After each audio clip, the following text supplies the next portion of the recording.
Should we talk a little bit about the general setup of the plot then? Like, I don't know, Mauler or Chris or whatever. Like, can someone just try and give us a brief, like, 10,000 foot like outlook on this movie?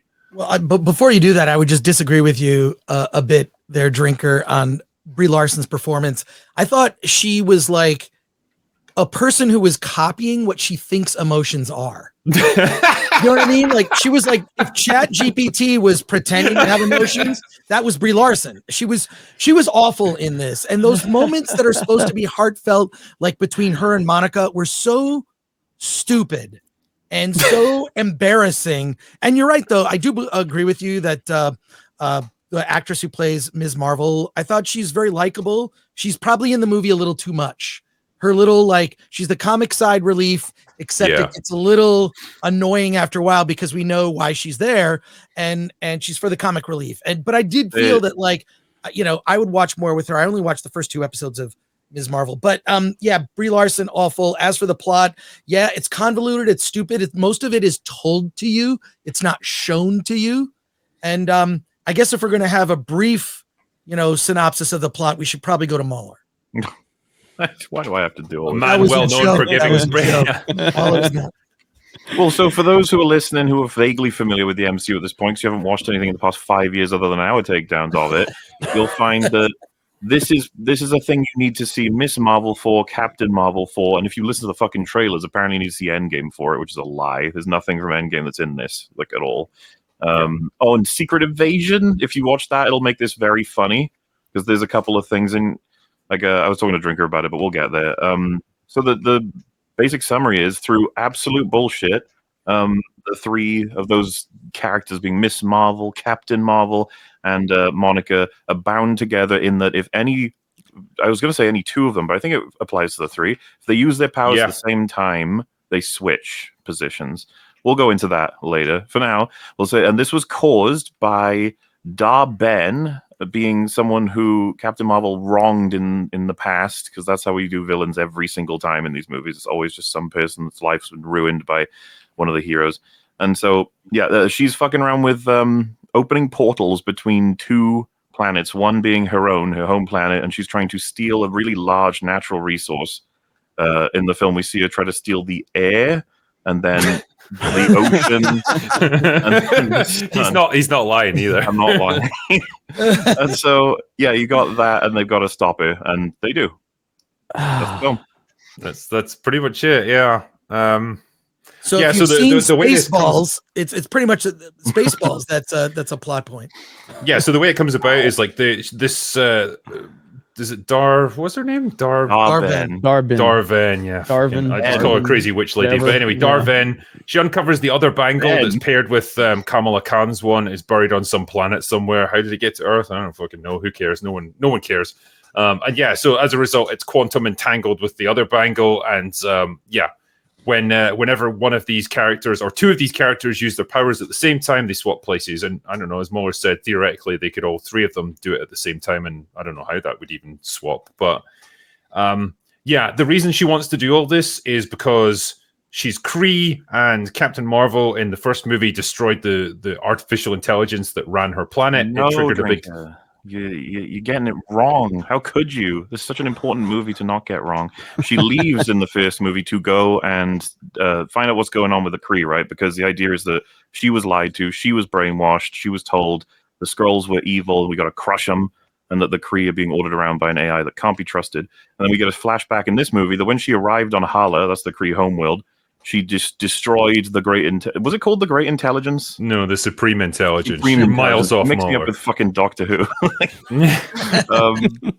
Supreme Intelligence, which, by the way, that's with copyright. I don't fucking know who went first on that one. But Supreme Intelligence, she destroyed it without thinking too hard about it after just wiping out Kree, which we saw her do in her first movie, so it's not a surprise. There's so many moral issues with all of that. But anyway, she finds out that by destroying the AI... fucking dries their oceans, poisons their air, and makes it so that I guess they have the sun. Yeah, the sun. The sun also dies because civil wars are known to destroy suns as well. Oh yeah, I guess I should have mentioned. Not only does she destroy their, I guess, ecological fucking, I don't even know, like, controller. She also starts a civil war. And then she feels so guilty about it, the movie gets to the point of actually criticizing her on, hey, you didn't go and see Monica. Should have gone and seen her. Also, I'd like to point out as well, she Jeez. claims she didn't see Monica because she was trying to make it right and fix things, but she did fuck all to try She and didn't fix do anything to anything in fix it, 30 years. Yeah. And then when you get to the finale of the movie, she's able to reignite the sun just by like flying into it really hard. Oh, dude. Which she could have done like 30 years ago and fixed all their problems. It's only because Monica came up with the idea. She was just like, why don't you just do that? And then she was like, I can't do that. She's like, can't you? What is the overall point of the movie? What is the overall point? There isn't one. Money. Well, I meant from because I mean, Like a theme? Yeah, like what is the theme of the overall movie? Like Higher, further, faster, baby.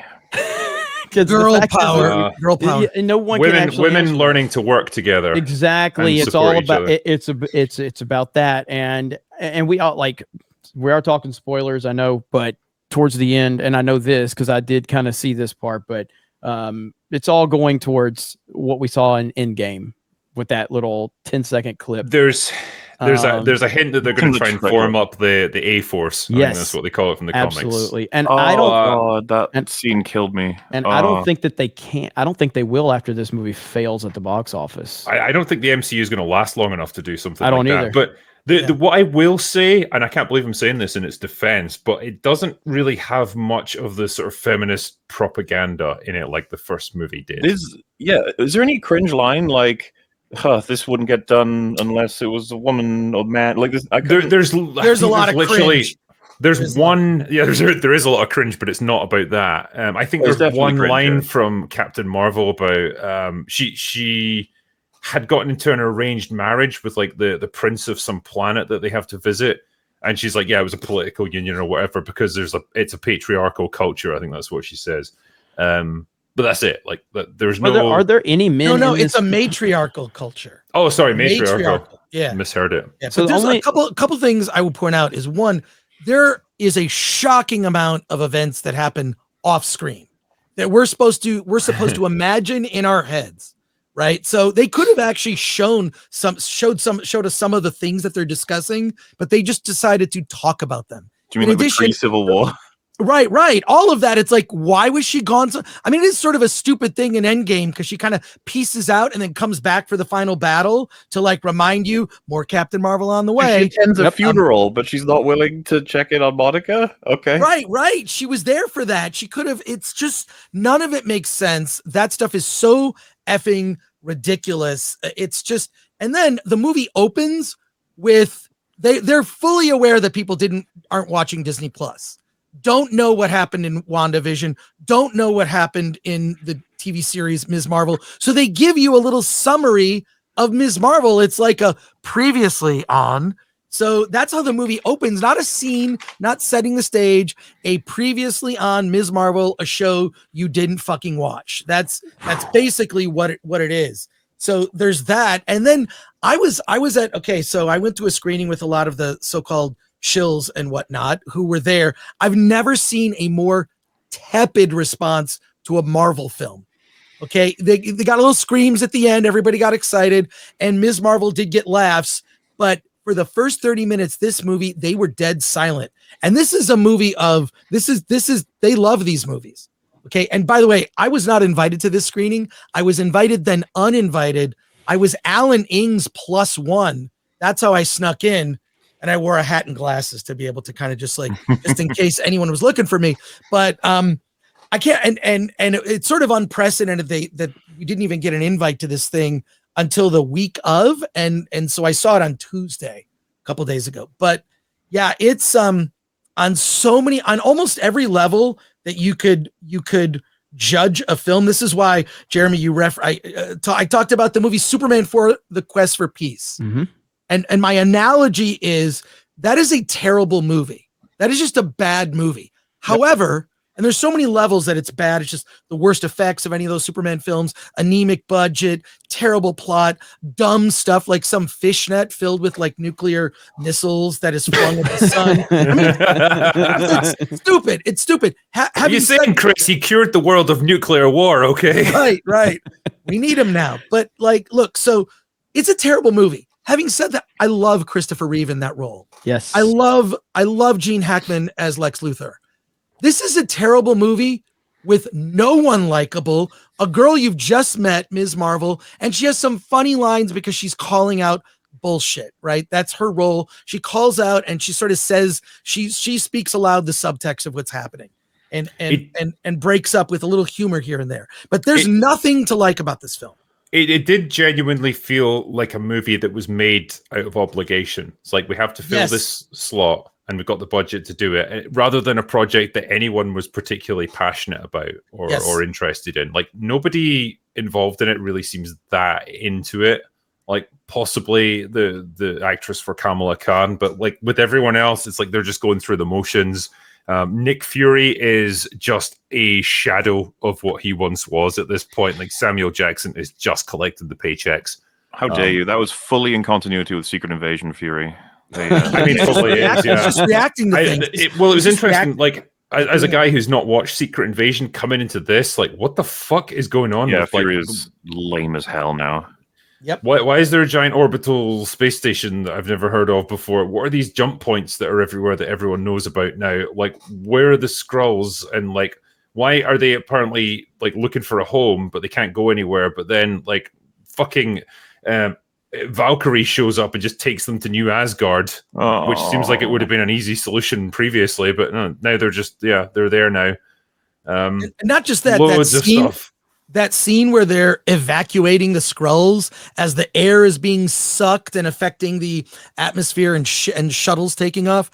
What are they doing? What are the so-called Team Marvels doing?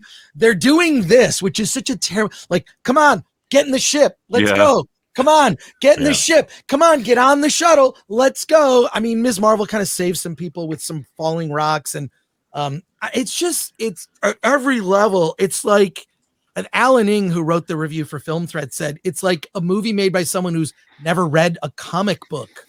Well, you know, that moment, like, that's a good example actually of how they missed so many great opportunities to do character development. That thing that we used to quite enjoy about these movies. That bit where they are trying to evacuate all the people, all the Skrulls that from their world, that's getting all the air sucked out of it, and everything's collapsing for some reason. And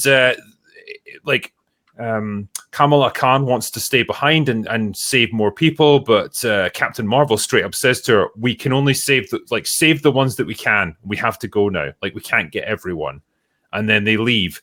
Now, it feels like that would be a great opportunity for Kamala Khan to see like the really harsh reality of being a hero like this, that you can't always save everyone, that you're going to have to make tough decisions, and that people are going to die. And it should have shaken her. It should have really like affected her character. But there's nothing. Like, there's no real fallout from it. They just move on to the next scene.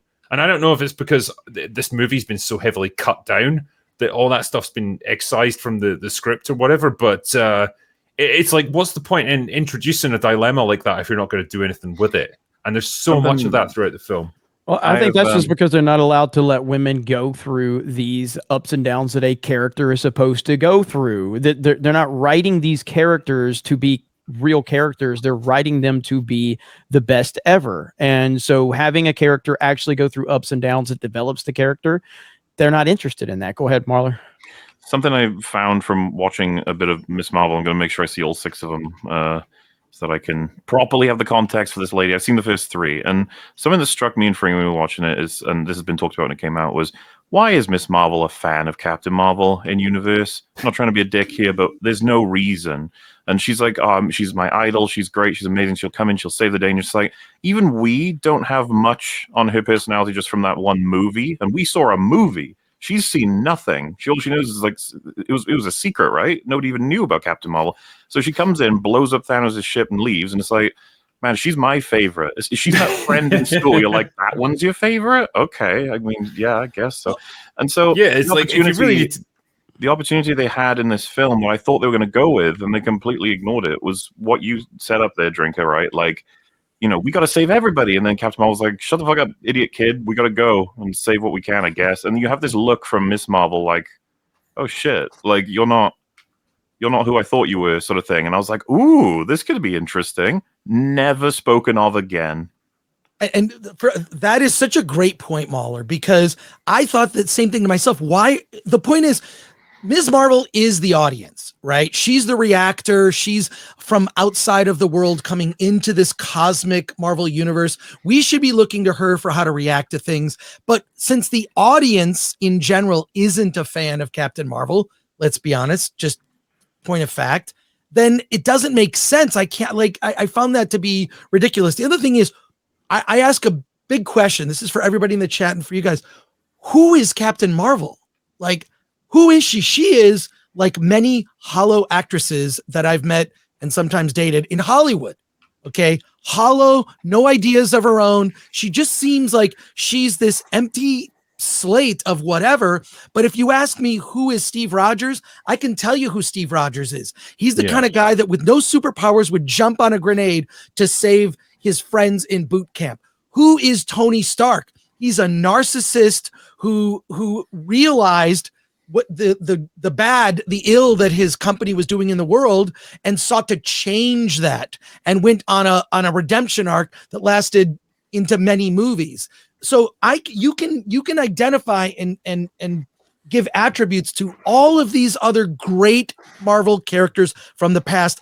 I don't know who Captain Marvel is. I don't know what she stands for. I know she fucks off when her friends need her and when the Earth needs her to go off on some spacefaring narcissistic journey with an arranged marriage with some. That's the other thing that bugs me about the film is there's no romance. You know, I'll tell you, no romance at all, except the line, you said there's no cringe. There's so much cringe.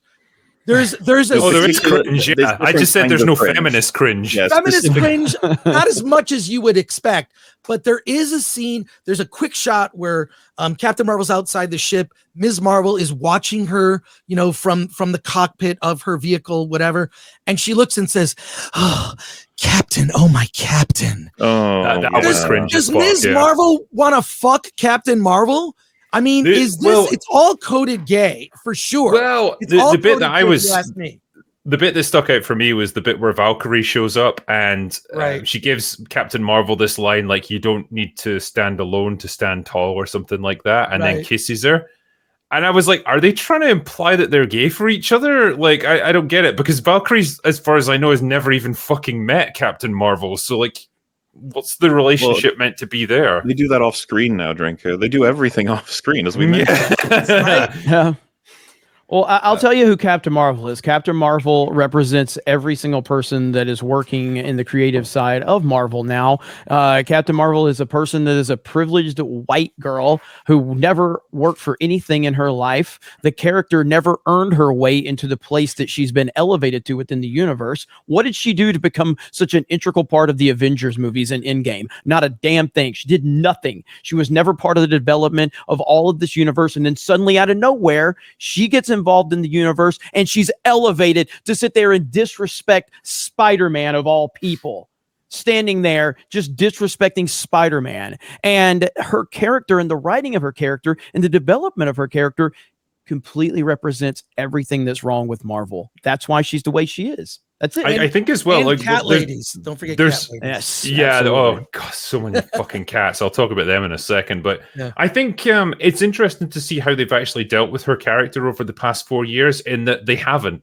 They've essentially kept her out of everything. She's been relegated to like just a couple of little cameos here and there that mean nothing, mostly post-credit scenes. It's like they knew they kind of fucked up with their character, and you can interpret that one of two ways. One, they're very aware of the fan backlash to her, and they know people don't like her, so they've tried to like just let it quieten down. Or two, she's essentially Superman but without the kryptonite, and she's so overpowered that she could essentially defeat anyone and solve any problem pretty much instantly. So you can't bring her into any storyline because she would just like win. Like she would win by default for your side, and so she's almost like an impossible character to work with. That's why you've got this stupid power swapping thing going on in this movie. It's like one of the only ways they could come up with to nerf her a little bit and make her like not just this dominant, all-conquering threat. So, but either way, they created a character that doesn't work for them. Either people don't like her or she's so powerful that she can't actually be used in anything. Either way, it doesn't work.